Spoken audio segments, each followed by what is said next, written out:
eating strategy is the one that is sustainable and that will enhance your relationship with food and your life long term. In today's world, there are so many fad diets that exist as a side effect of diet culture. And these diets offer a quick fix approach to weight loss without considering the broader factors that influence long-term success and adherence. So today I want to dive into two lifestyle-based dieting approaches: tracking macros or flexible dieting and intuitive eating. This video will cover definitions of important terms, pros and cons of both of these dieting approaches, and hopefully leave you with an understanding of how you can incorporate these tools into your own life and into your work improving your relationship with food. More importantly, this video will discuss the point where these two strategies converge, where macro tracking and intuitive eating can coexist.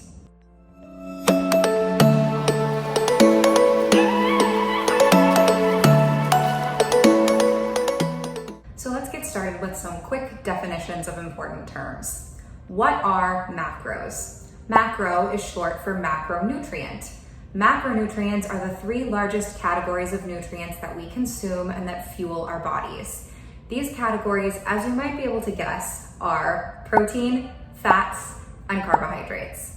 Proteins are molecules that are made up of amino acids. They are used in our bodies to build and maintain muscle, tissue, and also as a source of energy for us. Foods that are high in protein include meat, poultry, fish, dairy, eggs, tofu, tempeh, to name a few. Fats get a bad rap, which is unfortunate because they do so much for our health, including enhancing brain function, facilitating the transportation and absorption of certain fat-soluble vitamins, increasing satiety to make us feel fuller longer, and improving joint health and digestion overall. Healthy sources of fat include avocados, nuts, seeds, and oils like olive oil and coconut oil. Carbohydrates are the naturally occurring sugars, starches, and fibers that are digested by our bodies and turned into energy. So carbohydrates are actually the very first form of fuel that our bodies use during exercise. Examples of carbohydrates are oats, grains, fruits, and vegetables.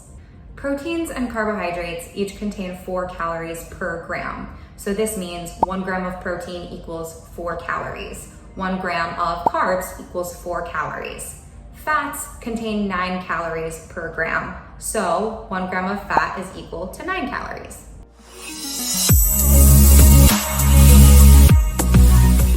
Tracking macros, aka flexible dieting, aka if it fits your macros, gives you the flexibility to manipulate your food intake based on your specific goals, preferences, and lifestyle.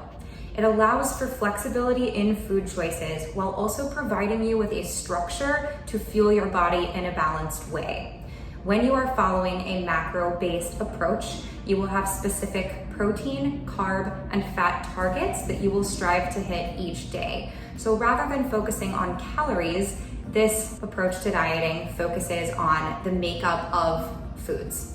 Macronutrient targets are calculated based on a variety of factors, including activity level, age, gender, height, so many different things to consider when your macro targets are calculated, which is why working with a nutrition coach is something that I would recommend if you're getting started with this way of eating. Here are some pros and cons of macro tracking.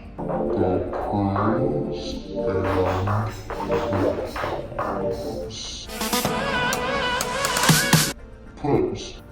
Having very specific macronutrient targets that you're striving to hit every day and that are assigned to you by a nutrition coach can take some of the guesswork out of eating. So you're not left wondering, am I eating enough? Or am I eating too much? Or am I eating the wrong kinds of foods? Some people feel more successful when they're striving to hit macro targets versus a calorie goal. A calorie goal can feel restrictive to some people. Macro-based diets allow for a lot of flexibility. There's no list of do not eat foods or bad foods, which that's its own problem. No foods are bad. This way of eating allows space for people to include the foods that they already love and also gives them room to indulge every now and then. Tracking macros can be a very effective tool for people with sport-specific goals. Monitoring your intake with this amount of precision and accuracy provides your body with the right amount of fuel and the consistency needed for high intensity training. For clients just starting out on their nutrition journey, tracking macros can be a really useful learning tool, even if it's just for a short time. Tracking macros teaches clients about what makes up the foods they're already eating and then allows them to make more informed food choices down the road with this knowledge. Macro targets are adjustable. If you're working with a specific set of macros and you're finding that you're not making progress at the rate you'd like or in the way that you'd like, work with your coach on finding macros that work better for your lifestyle without compromising your goals, because that's possible. Pause. Macro-based diets do not discriminate between healthy and unhealthy foods. So hypothetically, someone could be hitting all of their macronutrient targets while consuming a diet heavy in highly processed foods. So this is where an emphasis on nutrient-dense foods comes in as well, and a good nutrition coach would encourage you to incorporate those whole foods into your diet. Another good way to be aware of your nutrient density in your diet is to look at micronutrient intake. If you don't know, micronutrients are the nutrients that our bodies need in smaller quantities. These are the vitamins and minerals, things like iron, sodium, potassium, magnesium, vitamin C, vitamin A, all the vitamins, you get it. Tracking macros accurately requires the use of a food scale. For some people, weighing and measuring their food is not something that fits into their lifestyle because it's too time-consuming or just not worth it to them. Some people find that striving to hit macro targets feels really restrictive. And also some people obsess over hitting their targets perfectly every single day.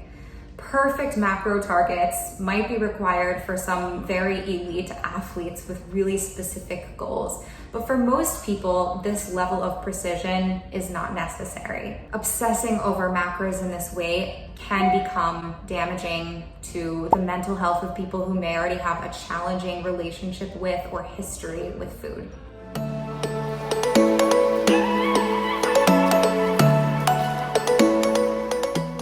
Let's get into intuitive eating. Intuitive eating is a dieting strategy, a holistic dieting strategy that involves mindfulness, listening to your body, becoming aware of hunger and satiety cues, and using rational thought to inform your eating habits.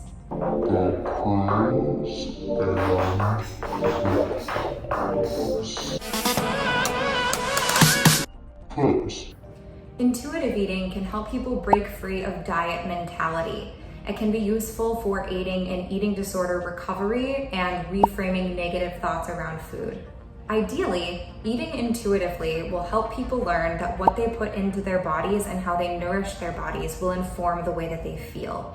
There are no restrictions, rules, regulations, or measurements required. This way of eating promotes the development of behavior-based habits, which can aid in long-term success. Pause. Intuitive eating is a skill that requires patience, practice, and work. It can be frustrating for some people if they don't feel progress right away. There's a great amount of mental strength necessary to be successful at intuitive eating. With this approach to dieting, there really is no structure, which can be difficult for people who are just getting started on their nutrition journey and may need a little bit more guidance and more tangible markers of progress. With intuitive eating, it's a little bit easier to overeat because there are no guidelines. So is there a way to incorporate both macro tracking and intuitive eating into your lifestyle? Yes, the answer I believe is yes. Here's why. Macro tracking and intuitive eating can align and intersect when you follow your macronutrient targets as guidelines, but also listen to your body and adjust accordingly. So this can look like having different macros for training days, for rest days, for weekends, for different times of the month. Or this can just look like eating some extra grams of carbohydrates because you're feeling tired one day. The reality is, sticking to your macro targets accurately and consistently is important, but it's also important to recognize that the cues your body is sending you are still true. Looking at your macronutrient targets simply as guidelines rather than prescriptions or gospel can help you do both of these things at once. I hope you found some of this information helpful, and I encourage you to keep looking at everything that you learn about nutrition and each new strategy or approach to eating that you try as just another tool that you can pull out if it feels right for the circumstance. You don't have to subscribe to just one thing, and I think that's a big problem with diet culture or with fad dieting, is that people get really obsessed with whatever way of eating they've found that works. Keep in mind that you don't necessarily need to stick to one way of eating. Try things and see what works for you and use them when they feel good.